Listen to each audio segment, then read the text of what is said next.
کہتے ہیں ایک طوطا طوطی کا گزر ایک ویرانے سے ہوا۔ ویرانی دیکھ کر طوطی نے طوطے سے پوچھا، کس قدر ویران گاؤں ہے؟ طوطے نے کہا، لگتا ہے یہاں کسی الو کا گزر ہوا ہے۔ جس وقت طوطا طوطی باتیں کر رہے تھے، عین اسی وقت ایک الو بھی وہاں سے گزر رہا تھا۔ اس نے طوطے کی بات سنی اور وہاں رک کر ان سے مخاطب ہو کر بولا، تم لوگ اس گاؤں میں مسافر لگتے ہو، آج رات تم لوگ میرے مہمان بن جاؤ گے، میرے ساتھ کھانا کھاؤ گے۔ الو کی محبت بھری دعوت سے طوطے کا جوڑا انکار نہ کر سکا اور انہوں نے الو کی دعوت قبول کر لی۔ کھانا کھا کر جب انہوں نے رخصت ہونے کی اجازت چاہی تو الو نے طوطی کا ہاتھ پکڑ لیا اور کہنے لگا، تم کہاں جا رہی ہو؟ طوطی پریشان ہو کر بولی، یہ کوئی پوچھنے والی بات ہے، میں اپنے خاوند کے ساتھ واپس جا رہی ہوں۔ الو یہ سن کر ہنسا اور کہنے لگا، کیا؟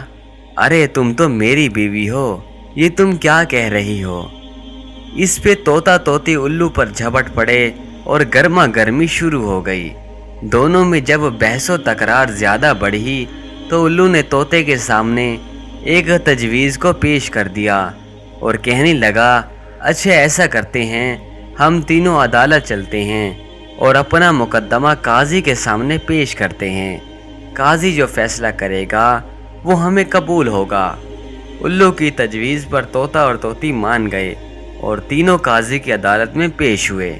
قاضی نے دلائل کی روشنی میں الو کے حق میں فیصلہ دے کر عدالت کو برخاست کر دیا۔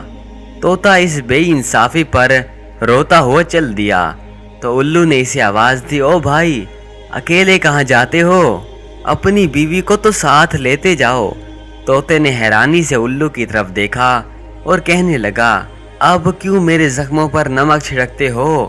یہ اب میری بیوی کہاں رہی ہے؟ عدالت نے تو اسے تمہاری بیوی قرار دے دیا ہے۔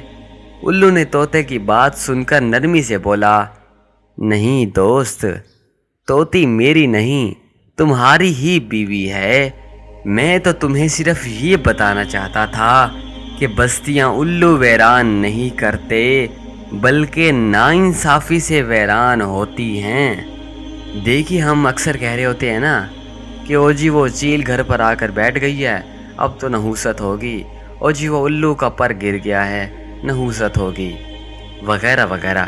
تو اس طرح کی باتوں سے گھر ویران نہیں ہوتے، گھروں میں سنسانی نہیں آتی، گھروں میں بے اتفاقی نہیں آتی، بلکہ ہمارے اپنے اعمال سے آتی ہے، ہماری چلتی ہوئی زبان سے آتی ہے۔ اس لیے الزام ان کو نہ دیں جن کا کوئی قصور نہیں، بلکہ خود پر توجہ دیجیے۔